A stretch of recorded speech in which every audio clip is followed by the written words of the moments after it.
Excellent. This is exactly the stage where the course should begin to distinguish itself from entry-level HSE training. From Module 9 onward, learners should start thinking like professional HSE officers, not just workers who identify hazards. Graduation Cap KAYHAB 17, HSE Global Safety Leader Professional Training Academy. Module 9, Advanced Risk Management and Work Planning. Lesson 1, Advanced Hazard Identification. Drone footage of a large oil and gas processing facility transitioning to a busy construction site. Excavators, cranes, welding activities, pipe racks, and workers in full PPE. Instructor. Welcome back to KAYHAB 17, HSE Global Safety Leader Professional Training Academy. Congratulations on reaching professional level of your HSE journey. If you completed our beginner and intermediate programs, you've already learned how to identify hazards, conduct basic risk assessments, understand permits to work, perform toolbox talks, and apply the hierarchy of controls. But today, everything changes. Today, you begin thinking like a professional HSE officer, because in the real workplace, accidents rarely happen because of one obvious hazard. Major incidents occur when multiple hazards interact, when people make small mistakes, when conditions change unexpectedly, and when those changes are not recognized early enough. That is exactly what professional hazard identification is about. By the end of today's lesson, you will be able to identify hazards that inexperienced personnel often overlook, understand how multiple hazards can combine into a major accident, recognize dynamic and changing risks, and apply the principles used in NEBOSH, IOSH, and ISO 45001 to identify and control workplace hazards before work even begins. Let's get started. Learning objectives. After completing this lesson, you should be able to white heavy checkmark explain advanced hazard identification. White heavy checkmark recognize multiple hazard interactions. White heavy checkmark understand SIMOPS, simultaneous operations. White heavy checkmark identify human factors affecting safety. White heavy checkmark recognize environmental hazards. White heavy checkmark distinguish between leading and lagging indicators. White heavy checkmark identify dynamic hazards. White heavy checkmark apply professional hazard recognition techniques. What is advanced hazard identification? Many people believe hazard identification simply means walking around a workplace and pointing at things that look dangerous. That is only the beginning. Professional hazard identification is much more systematic. According to ISO 45001, organizations should establish processes to identify hazards arising from routine work, non-routine work, emergencies, human factors, workplace design, organizational changes, contractors, and external influences. Similarly, NEBOSH teaches that hazard identification is a foundation of effective risk management. If hazards are not identified correctly, every control measure built upon that assessment is likely to be inadequate.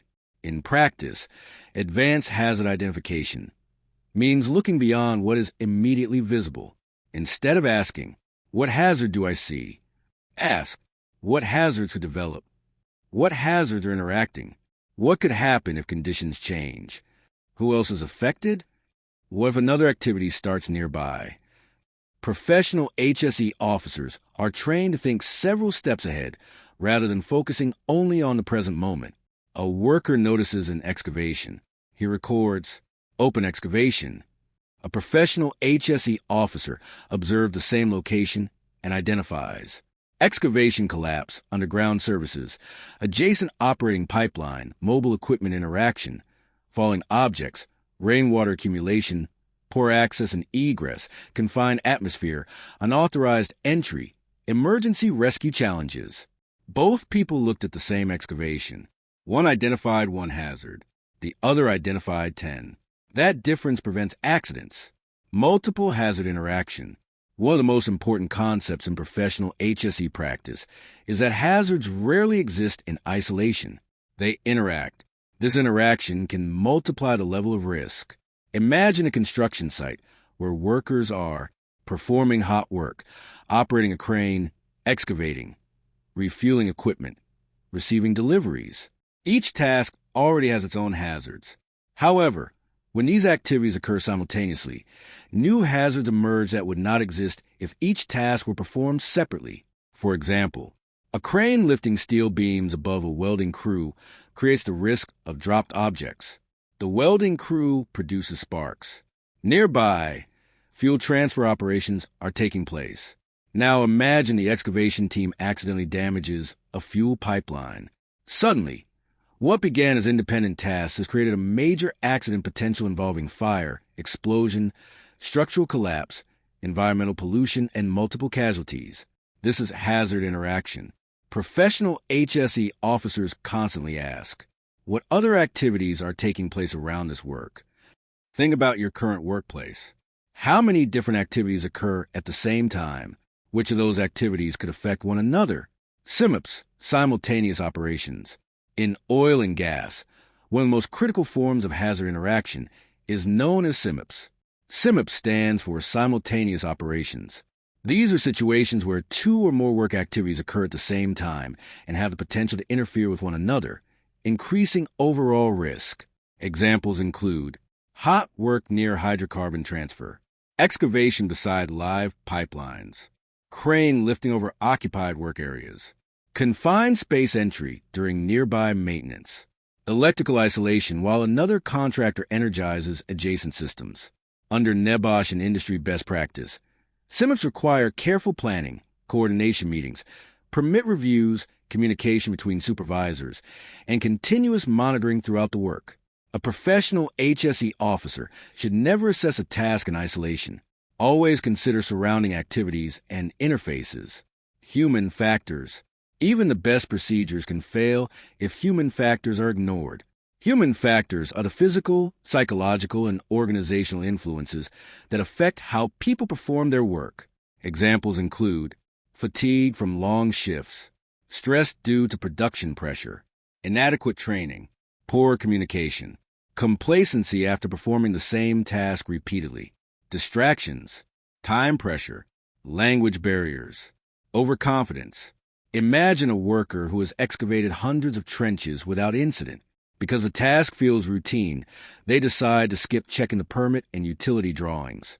That single decision can lead to striking a live gas pipeline or electrical cable.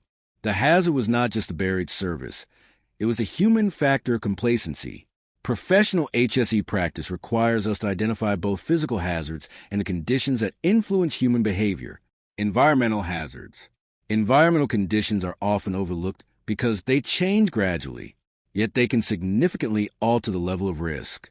Examples include heavy rainfall, high winds, extreme heat, poor visibility, dust storms, flooding, lightning, low temperatures.